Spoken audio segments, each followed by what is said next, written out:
Here's Dr. Nada Aburob and Dr. Saya Aziz. We're two doctors from Australia. We're here in Gaza at the moment. We arrived in the middle in Al-Aqsa hospital first, but the situation was disastrous, where we're having kind of kids coming after a strike. With most of like, let's say 70 to 80% of our patients are kids and pregnant women. And the situation was terrible, and there was no water, no food, and people living in the hospital everywhere. It was very common for a person to be the only survivor of their family. Everyone has lost most of their family. It was very hard for us to get in, and there was a lot of restrictions. We were not allowed to bring any baby formula, any money, and the cards don't work. We are hardly surviving and hardly able to help anyone. There's no equipment. They're down to the very basics, running out of working scissors. There's no soap in the theatre room to scrub in, no gloves, nothing at all. We're treating patients on the floor, mass casualty after mass casualty. They're using all the weapons. However, when we came north to Al-Shifa Hospital, it's a nightmare. It is a nightmare. We're doing this video because we know that we might die at any time, unfortunately. Our accommodation is in the old delivery room. As you can see, this is the hospital. It's all bombed, but the bombing is still happening. When we came from the middle to the north, we saw people are evacuating. Instead of 20 minutes on the road, it took us around 8 hours to reach. As soon as we reached, bombing after bombing with the Apache, F-35, F-16, rowboats, all sorts of weapons attacking us from everywhere around the hospital. The number of patients and the number of dead bodies arriving are ridiculous. So we're just basically people dead. We have more than 1,500 people still dead under the rubble in the hospital. Today they bombed just in front of the main entrance of the hospital. 2 days ago they did the same. The issue is we leave our accommodation is an outside walking distance, so we could be at any time at that side of the bomb as an internationals. We're not even we've been told we'll be given an evacuation order. No even evacuation order as international people. So the situation here is just disastrous. I can't describe it. In the middle of the mass casualty today, there's no internet and no electricity. We're still out of Wi-Fi, so we can't communicate with our family, we can't put our picture up. And they're asking us to stay silent, otherwise our life will be in danger. What does that supposed to mean? We're just telling you what's happening. We're not allowed to show the photos because it's so traumatic and not allowed to post. But we're documenting this as part of what's happening for the future. Because someone needs to see this. Someone needs to help those poor people. Most of them are just kind of people, or they're just kind of hitting things randomly. There are doctors. Doctors here don't come to work because they're dead. Their family members are dead. Or they've been told to go to the south, at least to save themselves from being killed. So anyone who stays here, they know that they will be killed and they can't come back. So the situation needs to stop. I don't know what to say, but I'm asking for help, and I know that our life is in danger too. So if the help was kind of coming from any part of the world, just can anyone be able to stop this terror and horror, please? Anyone, could you please stop it? People here had enough. We had enough. There's no word to describe. Not sure, sorry, Dr. Said.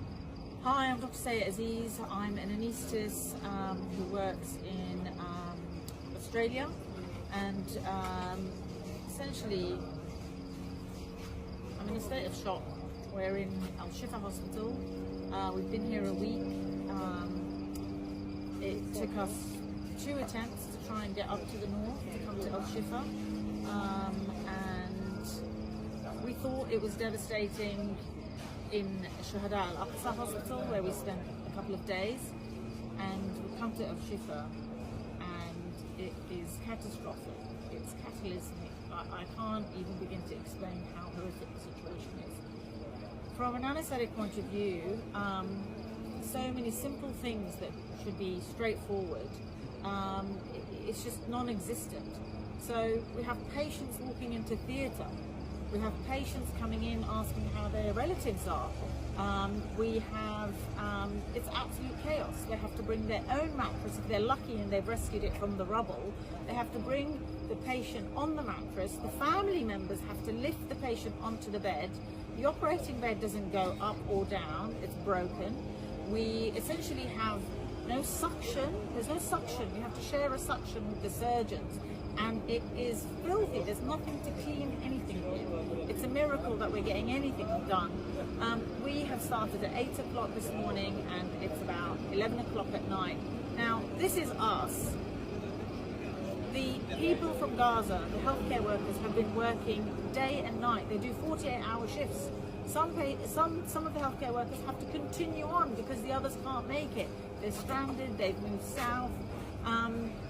So they're working non-stop, tirelessly. They're all thin, hectic, exhausted. They've been malnourished for 2 years. They've been doing this for 2 years. And to see their dedication to each and every patient, to try and save each and every life, I'm in awe of them. I cannot believe they are continuing after 2 years. We have been here 2 days and it's been a shock. I don't know how they've been doing it for 2 years. It's unbelievable. Like the lack of equipment. An operation that should take an hour takes 3 hours because they have to wait 20 minutes to find a suture, to find a pair of scissors. There's flies everywhere in the rooms. Like there's just no way of maintaining any form of sterility. And the stress and the tension between the healthcare workers, each and everyone is worried about their situation. No one knows where they're going to go, what they're going to do.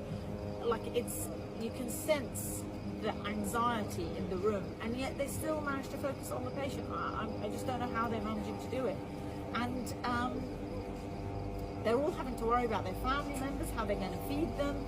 They have no structure. Their children have been out of school for 2 years now. There's no schools. Healthcare is it's not collapsing, it has collapsed. Like, I don't know how it's functioning. And, you know, patients who should be going to intensive care, who should be coming back, getting a relook, they can't. There's no way. I have had to take patients out into not even a recovery. It's literally taking them onto the floor. I have no idea what's happening and just getting the family members to look after them. They can't even do any dressing changes. There's nothing.